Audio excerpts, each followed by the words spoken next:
Il n'est guère surprenant qu'il ne suffise pas de monter dans un avion pour s'envoler directement vers le pôle Sud, autrement dit l'Antarctique. Certes, quelques aérodromes existent sur le continent, mais ils ne sont pas conçus pour accueillir de vols commerciaux. Ainsi, la plupart des voyageurs se rendent d'abord à l'aéroport international de Punta Arenas, en Patagonie chilienne, avant d'embarquer sur un navire pour observer les manchots. Toutefois, il est non seulement difficile d'atterrir ici, mais également d'en survoler l'espace aérien. Lorsqu'on voyage à 9000 mètres d'altitude, on prête rarement attention à ce qui se déroule en contrebas. Pourtant, il est inhabituel que des avions traversent directement le pôle Sud, et les vols transcontinentaux au-dessus de l'Antarctique restent rares. D'un point de vue technique, c'est envisageable.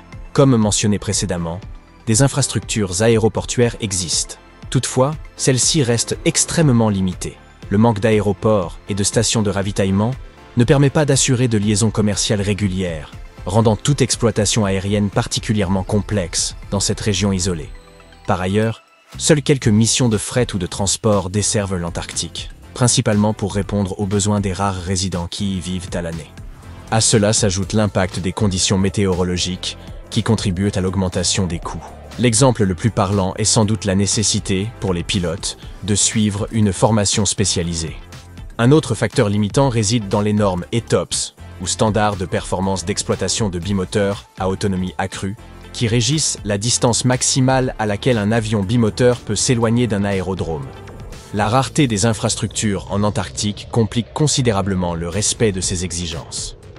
Par le passé, les ETOPS rendaient presque impossible toute traversée à proximité ou au-dessus du pôle Sud. Contrairement aux vols effectués au-dessus des continents, où les aéroports sont nombreux, l'Antarctique constitue un tout autre défi. Aujourd'hui, certains appareils peuvent s'éloigner jusqu'à 330 minutes d'un aéroport, voire 370 minutes dans de rares cas. Pourtant, malgré ces assouplissements, certaines portions de l'espace aérien antarctique demeurent inaccessibles. Néanmoins, dans une perspective plus large, cette contrainte reste relativement mineure. Les plus curieux d'entre vous auront sans doute déjà effectué une recherche en ligne et découvert l'existence d'Antarctic Airways. Toutefois, ne vous précipitez pas de remettre en cause nos propos sur la difficulté de rejoindre le pôle Sud. Laissez-nous vous exposer les faits.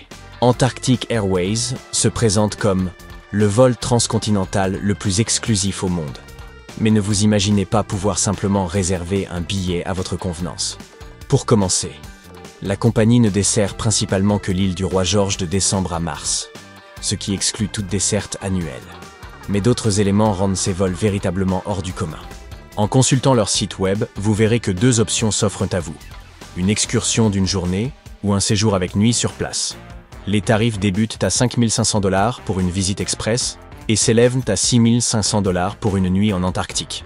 Quant aux vols privatifs, ils demandent un budget considérable, certaines estimations évoquant un prix de départ avoisinant les 125 000 $. Bien sûr, ces montants sont nettement supérieurs à ceux d'une traversée en navire de croisière par le passage de Drake, mais le gain de temps est considérable. Alors qu'un bateau met 2 jours pour relier le Chili à l'Antarctique, un vol d'Antarctic Airways vous y conduit en seulement 2 heures.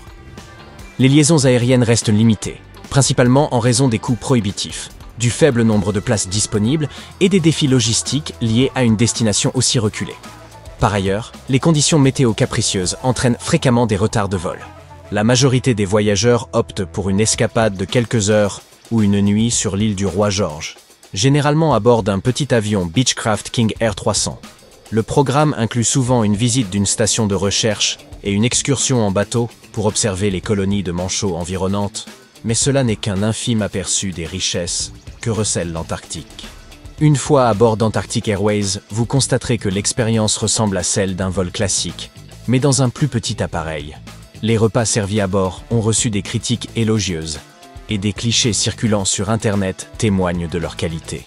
À en juger par ces images, la cuisine semble remarquable. Ceux qui ont eu l'occasion d'y goûter la qualifient de luxueuse mais sans prétention. Le menu propose un assortiment de viandes et de fromages, ainsi que quelques douceurs comme du tiramisu, une salade de saumon, un unique chocolat After Eight et un assortiment de bonbons. Aujourd'hui, tout paraît sûr et maîtrisé, mais par le passé, certains événements ont été marqués par des tragédies. Le 28 novembre 1979, le vol 901 d'Air New Zealand s'est tragiquement écrasé contre le mont Erebus, sur l'île de Ross. Aucun des 237 passagers ni des 20 membres d'équipage n'a survécu. Depuis 1977, la compagnie proposait des vols touristiques réguliers au-dessus du continent blanc. Ce jour-là, l'appareil avait décollé au matin de l'aéroport d'Auckland, prévoyant de survoler les paysages époustouflants de l'Antarctique durant plusieurs heures, avant de regagner Auckland via Christchurch dans la soirée. Dans un premier temps, l'enquête a attribué la catastrophe à une erreur de pilotage. Cependant, face à l'ampleur des interrogations du public, une commission royale d'enquête a été mise en place afin d'approfondir les investigations. Ces conclusions ont révélé que l'accident résultait principalement d'une modification de la trajectoire de vol effectuée la veille, dont l'équipage n'avait pas été informé. Au lieu de suivre le couloir aérien prévu au-dessus du détroit de McMurdo, comme ils en avaient la certitude, les pilotes ont été involontairement dirigés vers le mont Erebus, avec les conséquences tragiques que l'on connaît. D'une certaine manière, ce vol préfigurait les excursions modernes d'une journée en Antarctique. Le vol 901 était conçu comme une expérience touristique exceptionnelle, avec un guide spécialisé qui commentait les sites emblématiques et les paysages remarquables à travers les haut-parleurs de l'appareil, tandis que les passagers profitaient d'un survol à basse altitude du détroit de McMurdo. Ces voyages étaient pensés comme des allers-retours d'une journée, avec un départ matinal de Nouvelle-Zélande et un retour le soir même. L'avion quittait l'aéroport international d'Auckland à 8h, avec un atterrissage prévu en Antarctique, avant un retour programmé à Christchurch à 19h.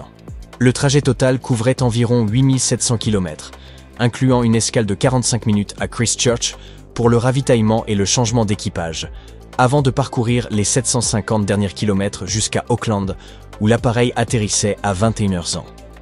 En novembre 1979, un billet pour cette aventure coûtait 359 $ néo-zélandais, soit l'équivalent de plus de 2150 $ actuels. Cela dit, cette tragédie n'explique pas pourquoi les avions ne survolent pas le pôle Sud.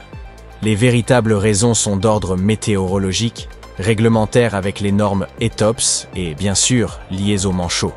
Ces animaux emblématiques, décrits comme sociables par les chercheurs, n'ont aucun prédateur terrestre.